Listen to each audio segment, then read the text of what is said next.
Hi everybody and welcome to Heel Heat. My name is George Coles and this is our Ring of Honor show for the week. Let's jump right into it. First we have, making his Ring of Honor debut, Jesse Sorensen versus Tommaso Ciampa. This is my first time seeing Sorensen since his injury in TNA. I was kind of wondering what we would see out of him. We got a great match. I was not disappointed. I think he even looks better than he did in TNA. Maybe it's due to the fact that there's less restrictions and limitations on what he can do. Maybe it's the opponent, Tommaso Ciampa, who I think is one of the best wrestlers in TNA, or Ring of Honor, I'm sorry, at this point. And I think the two of them together put on an excellent opener. Tommaso picks up the win. Great move on their part. A lot of times you see someone with a big name like Sorensen has coming into a lesser company and getting a win right away. I like that they kept their guy strong and also had a strong match with the incoming guy. Now next up we had Adrenaline Rush, ACH and Tadarius Thomas versus Outlaw Inc., Homicide and Eddie Kingston. Huge fan of Homicide and Eddie Kingston. Adrenaline Rush, I think they're two wrestlers that are going to be huge stars themselves.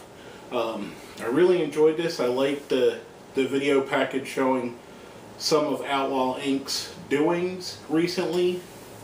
I guess that's what you would say. Really good match. A solid tag team match. Outlaw Inc. picks up the win. Gets on the mic. Calls out Red Dragon again, which we haven't heard a response to yet. I imagine, and I don't know if it's been booked or not yet, so if it has, I'm sorry if it's not. I imagine that Final Battle will see that matchup happen, Outlaw Inc. versus Red Dragon for the tag titles. And it'll be amazing. Outlaw Inc. picks up the win with the Doomsday Bulldog, a move that was popularized by the Steiner brothers. Great move. Like to see that they're bringing that back into wrestling. And last but not least, our main event of the show.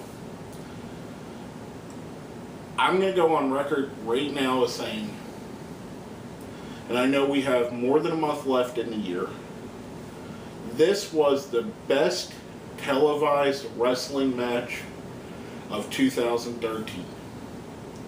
I don't think there's anything that's going to come on any promotion anywhere in the country that's going to come close to touching how good this was.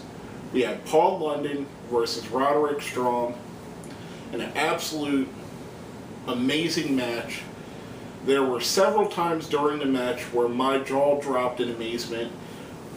I've seen several things I've never seen before. I mean, this was wrestling. This is, at its core, what wrestling should be. Two amazing wrestling talents going at it against each other and putting on a show. Absolutely perfect match. Like I said, so many times during the match, my mouth was wide open in all of what I was seeing.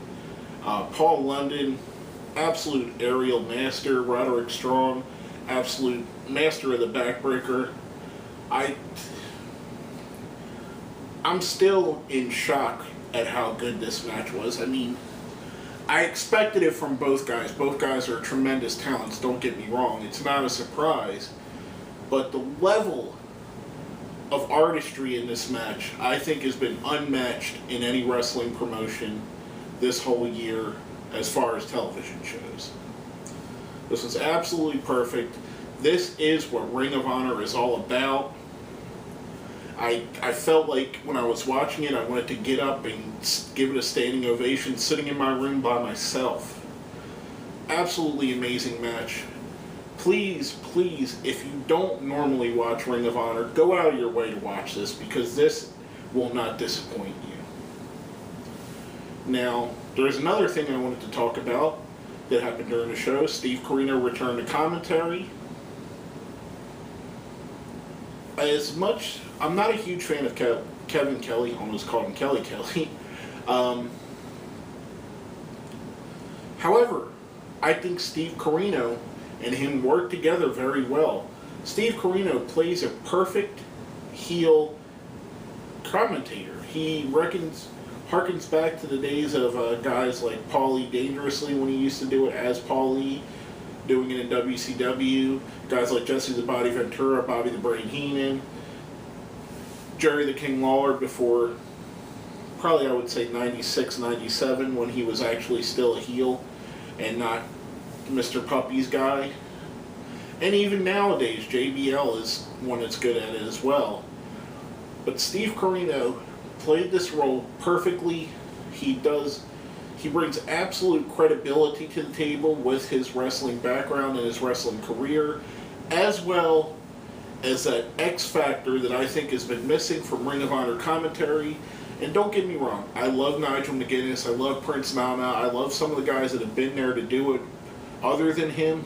I just don't think they've come across as well as Corino and Kevin Kelly have. Together, their dynamic works very well. Like I said, I'm not a huge fan of Kevin Kelly, but the dynamic with Steve Corino works very well to me. Much like I don't like Taz and Mike Tenay together, and I don't like Michael Cole and Jerry the King Lawler. However, when Taz and Michael Cole were together, they were a great announce team. Just some people have that click that happens with them, and I think it's a natural thing that can't be forced, and I think these two guys have a natural click and a natural chemistry that makes a show better. Their commentary makes the show better, which is what you want out of a commentary team, or else there'd be no commentary. But basically, we're going to go off that and go into our ratings. Now, if you've seen the show in the past, we have a 1 to 5 scale, 1 being the worst, 5 being the best. I honestly, I can't say enough about this. If you've seen in the past, a few months back, we had a Monday Night Raw show that was better than the 1 to 5 scale that we wanted to give more now on those. And this is a little bit of, I'm sorry to go off the rails so much, but this is a little bit about what we do here. If you watch all of our review shows, the WWE and TNA ones, we give specific wrestlers to the rating system, kind of our thing. We think it's cool, we think it's funny. We don't do that with Ring of Honor. We just give them numbers because their roster is so fluid. There are so many guys coming in and out that we'd have to change it more often than we change the other two. A couple months ago, WWE had a show that we thought that was better than a 5. So we gave them a special rating. We gave them a Shawn Michaels, which basically was better than the best. That's the equivalent of what I want to say here. It is so much better than my rating system can say it is that I don't even want to give it a number. We rated 1 to 5. 5 isn't good enough to rate this show. This show is absolutely amazing. One of the best wrestling shows you will ever see, bar none, anywhere, any company, anywhere in the world. Again, I can't stress enough, if you don't regularly watch Ring of Honor, and maybe you watch us for the recaps to see what happened, maybe you catch it here and there, search this show out, go watch it. Even if you've seen it, watch it again, because this is wrestling at its best. You had a great opener, a great tag team match, and one of the best televised wrestling matches I could think of in the past few years even. But basically that's all I have to say about that. My name is George Coles, and this has been another episode of Heel Heat.